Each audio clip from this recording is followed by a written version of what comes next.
We're in today with Radeon HD 6350. This is a 2010 video card with 80 shaders, 512 megabytes of GDDR3, 64 bits bus width with DirectX 11 support, running at 650 megahertz on the core clock and 800 megahertz on the memory clock. We're gonna pair it up with this i7 4th gen. Let's jump in a couple of games and see how this video card is running, but instead we're gonna put some older titles because I want the games to run better.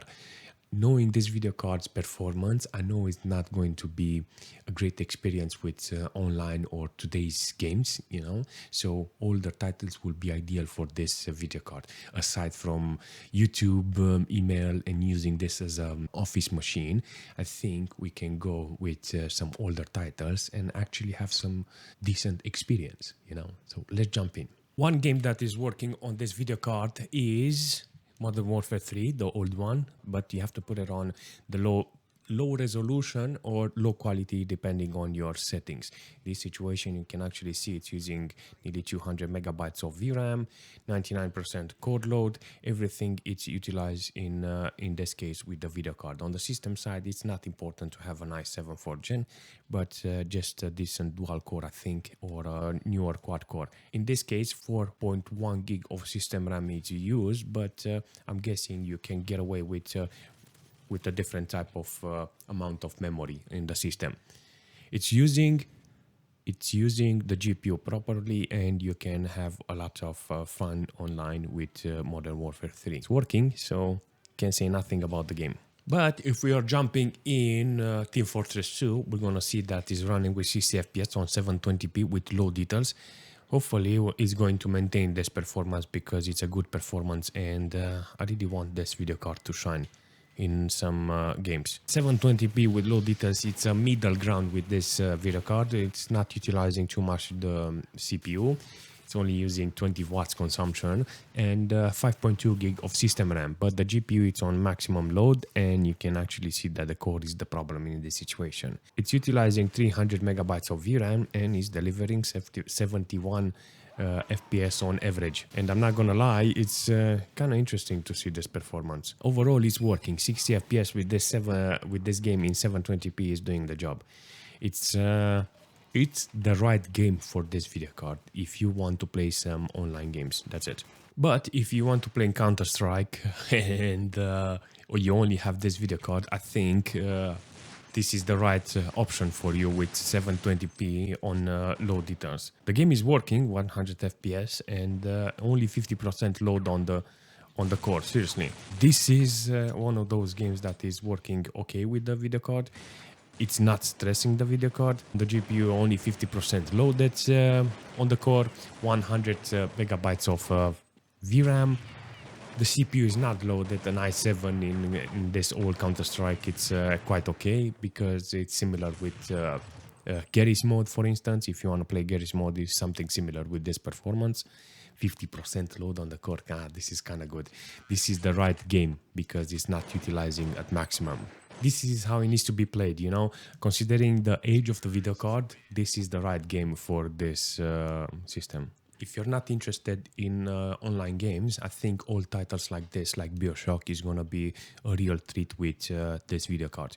Now, in order to do this, you have to put it on 720p on low details, and the game will offer you around 40-50 FPS on average.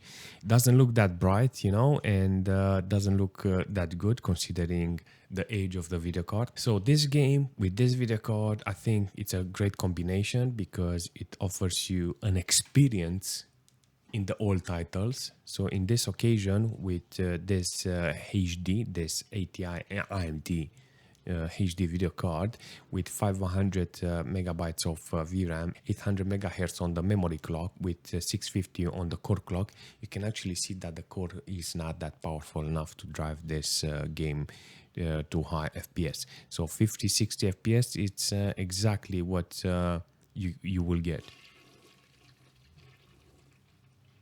It feels like a crappy experience, but it does work. So Dead Space is another game that needs to be added on the list in order to play with this video card. And you can actually see it's working pretty well with 40-50 FPS on average. It's using 100 megabytes of VRAM only, but the core is maxed out. But it's 720p, low details, the CPU is not very utilized, and in this situation you can actually see what is the true power of this video card. But it's holding 64 degrees. Apparently the core is not being stressed. I mean, the core is super small, the fan is super small, you don't have anything as an option here. On the CPU side though, you can actually see it's less than 10% loaded.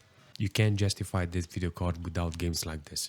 That's it. There is no question. You need a game in which the GPU can actually deliver the performance.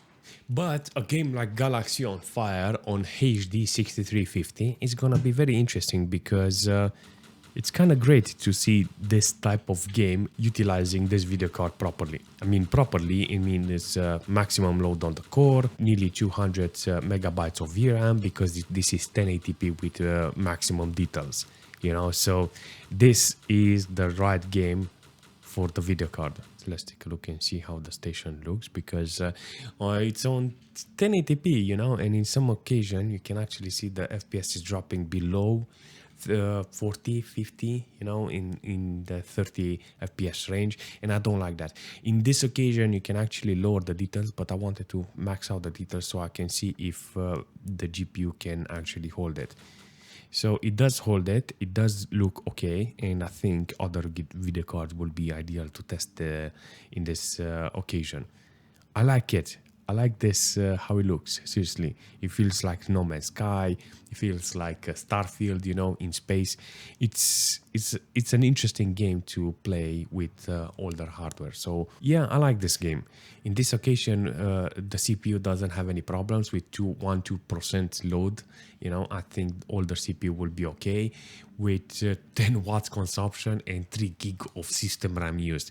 I mean, come on. Another interesting game that I managed to put on so I can show you on this video card is Dreamfall. Now on 1280 by 1024, apparently the game is running with 60 FPS. I want to see how it's running in this system because it doesn't require this computer, it doesn't require the CPU, you know, but the GPU, it's kind of in the right spot with this game. It's actually interesting to see that the GPU and the CPU are being underutilized on the GPU because look at the performance I have on the VRAM. It's kind of low. I mean, it looks great, you know, but considering that it's only 45 FPS, I think there is a problem here. But the problem is the core that is not powerful enough to drive this game to maximum resolution and details. Regardless, I like this idea of a game with this video card because it's keeping the GPU on check. I mean, the core is not that great, you know, but you can actually see it's starting to use 100 megabytes of VRAM and 40-50 FPS. It's quite decent. But if you're interested on playing GTA, you need to understand this is the right game that you have to install in order to benefit from this video card. It's only using 40-50 megabytes of VRAM, 96% load on the core because it's delivering 100 FPS, but classic games like this are the one that needs to be played on this video card. The system itself is not utilizing too much system RAM, only 3.7 gig of system RAM. That means it's good for old machines. If you're only having, like, for instance, 4 gig of system RAM, then the CPU and the memory can actually do a fantastic job. Yeah, you can have a lot of fun, you know, and do some missions, and yeah, the game is fine, you know. It's not that bad, you know. It's full of memes. On the other hand, on 1080p with DirectX 9 on setup with low details, apparently in Hellgate London we are getting around 30 FPS on average. Not the greatest experience, you know, considering I know the video card is not that strong enough, and I just wanted to see if it's actually delivering some performance here in the game. I know how it's working with high-end 9 series or 200 series. Those cards are the maximum, the peak of the series, and in this occasion I'm just using the low of the 6000 series from AMD ATI. But in this case you can actually see that there is room for improvement because I'm on 1080p, and I'm guessing that if I lower the resolution with low details, I will get better FPS. On 720p, you can actually see that the GPU is doing a fantastic job now. It's delivering 71 FPS. Yeah, I know the squarey thing is there, you know, the black bars, but I have to install control panel for AMD, and then if I install the control panel for AMD, then I get the drivers for in AMD HD 5450, and I don't get the original one that is 6350. And I really like how it's performing now. There is no glitches. Everything is quite good with the drivers. I don't mind the bars because I know I can cheat the software and I can stretch it, but I just wanted to show you what it feels. This is how I see it on my monitor with the black bars. But if you want to play something more interesting, you can jump in GTR Evolution and use these video cards to do some gaming. I don't recommend it because this is a classic game and it's an awesome game, but on 720p you can actually play the game with 90 FPS. And I'm gonna smack the car.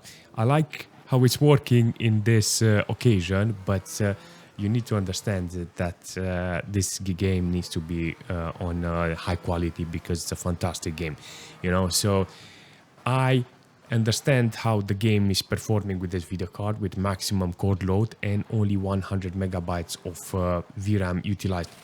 So yes, with this occasion, I can actually see how the video card is performing, and it's doing a fantastic job with 720p, you know.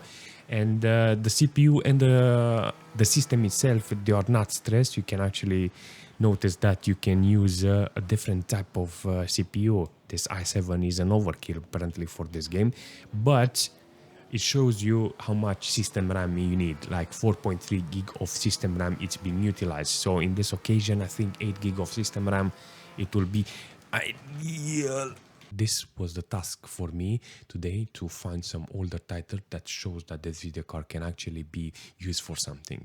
Not just emails, YouTube, and low FPS with new games. No, if you put the old games on this video card, you can actually have some great time, you know, because there's a lot of old titles that are fantastic, and there's a lot of people who didn't play old titles like this, you know. So in this occasion, I just wanted to show you that an old video card like this that has nearly zero value, you know, because you can get this video card with $10 or less, you know, and you can rebuild an old machine and make it in such a way so somebody can benefit from it. This was the purpose of this video card today. Unfortunately, I have a lot of video cards like this, and in the future, I want you to give me some hints what you want to see with older video cards like this. If you like the video card, if you like the benchmark, if you like the games, make sure you smash that like button. If you have any suggestion, make sure you leave a comment, and I promise you I will see it. And yeah, if you're new to the channel, make sure you subscribe, and I'll see you very soon.